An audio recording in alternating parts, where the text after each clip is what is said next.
জয় হিন্দ বন্ধুরা। পরমাণু অস্ত্রকে মেরে নামিয়ে দিলেও আপনি এর ধ্বংসলীলা থেকে বাঁচতে পারবেন না।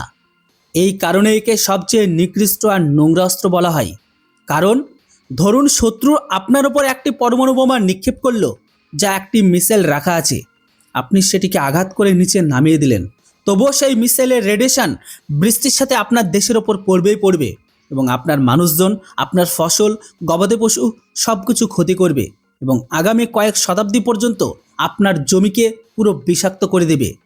আর এই কারণে পরমাণু অস্ত্র থেকে যদি আপনাকে বাঁচতে হয়, তবে একটি উপায় আছে, যে কোনো দেশ যদি এটি আপনার ওপর এটি নিক্ষেপ করেছে, সেই দেশের ওপর এটিকে মেরে নামিয়ে দিন। উদাহরণের জন্য পাকিস্তান যদি ভারতের ওপর কখনো পরমাণু মিসাইল ছোড়ে, তবে আমাদের কাছে দুটি অপশান আছে। প্রথমত, ভারত হামলা করার আগে সেটিকে তার মাটিতে ধ্বংস করে দেওয়া, অথবা এটি নিশ্চিত করা যখন বাতাসে সেটিকে ধ্বংস করা হচ্ছে তখন যেন তা ভারতের ভূখণ্ড থেকে দূরে থাকে, অর্থাৎ শত্রু দেশের থেকে ওরা মাত্রই সেটিকে তৎক্ষণাৎ সেখানে নিউট্রালাইজ বা ধ্বংস করে দেওয়া, যাতে রেডিয়েশন তাদের দেশের ভেতরে সীমাবদ্ধ থাকে। আর এই কাজের জন্য আপনার কাছে প্রয়োজন লং রেঞ্জ বা দূরপাল্লার মিসাইল। আর এখানেই আমরা একটি আকর্ষণীয় খবর পেয়েছি, যেটা শুনে আপনারাও অনেক খুশি হবেন। হ্যাঁ, বিশ্বাস হচ্ছে না? আপনারা স্ক্রিনে দেখুন। কয়েক ঘন্টা আগে ডিএসসি অর্থাৎ ডিফেন্স অ্যাকুইজিশন কাউন্সিল 288টি S-400-এর মিসাইল কেনার অনুমোদন দিয়েছেন। আপনি বলবেন, আমরা কি 288টি S-400 কিনছি? না, আসলে S-400 শত্রু যুদ্ধবিমান বা মিসাইল ধ্বংস করার জন্য বা মিসাইলে ব্যবহার করে, যেগুলোকে ইন্টারসেপ্টার মিসাইল বলা হয়। অর্থাৎ কোনো যুদ্ধবিমান ভারতের দিকে এলে S-400 নিজেই ইন্টারসেপ্টার মিসাইল ছুড়বে, যা সেটিকে আঘাত করে সেখানে তৎক্ষণাৎ ধ্বংস করে দেবে। এই ইন্টারসেপ্টার মিসাইলগুলোর কথাই বলা হচ্ছে এখানে, যেখানে নতুন চুক্তির অধীনে ভারত আবারও রাশিয়া থেকে 288টি S-400-এর মিসাইল কিনতে যাচ্ছে।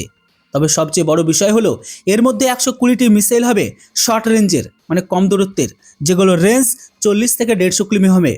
কিন্তু 168টি মিসাইল এমন হবে যেগুলোর রেঞ্জ 250 থেকে 400 কিলোমিটার পর্যন্ত, অর্থাৎ লং রেঞ্জ ইন্টারসেপ্টার মিসাইলের বেশি কিনছি আমরা। এর মানে হলো, ভারত ভবিষ্যতে সব ধরনের পরিস্থিতির জন্য তৈরি। প্রয়োজন পড়লে পাকিস্তানের পরমাণু অস্ত্রের চিকিৎসা করার জন্য আমরা প্রস্তুতি শুরু করে দিয়েছি। তবে এখানে মজার বিষয়টা কি জানেন?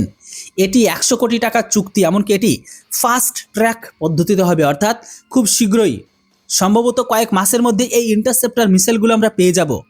তবে আপনারা এটা ভাববেন না যে আমাদের কাছে শুধু এই 288টি ইন্টারসেপ্টার মিসাইলই থাকবে। 288টি মানে এই নয় যে আমরা শুধু 288টি শত্রুর মিসাইল বা পরমাণু অস্ত্র বা যুদ্ধবিমান ধ্বংস করতে পারবো। আসলে আমরা এগুলোকে স্টক পাইল করছি, অর্থাৎ নিজেদের কাছে জমা করছি। আমাদের কাছে আগে থেকে বিপুল পরিমাণ এগুলোর ভান্ডার মজুত আছে। আমরা শুধু আমাদের ভান্ডারকে আরও বাড়াচ্ছি, যাতে ভবিষ্যতে সব দিক থেকে হামলা হলেও আমরা প্রস্তুত থাকি।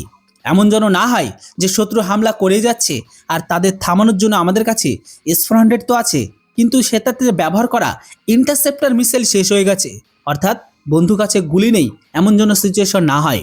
তাই আমরা এগুলোকে জমা করছি।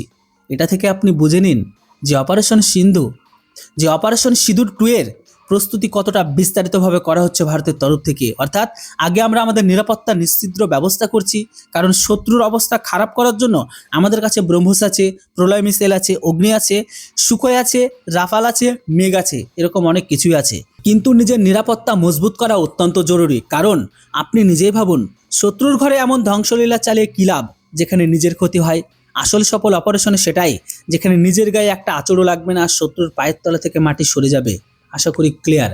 যেটাই হোক, পুরো খবরটি শুনে আপনাদের কি মতামত সেটা অবশ্যই কমেন্ট বক্সে লিখে জানান। Thanks for watching. জয় হিন্দ, বন্দে মাতরম।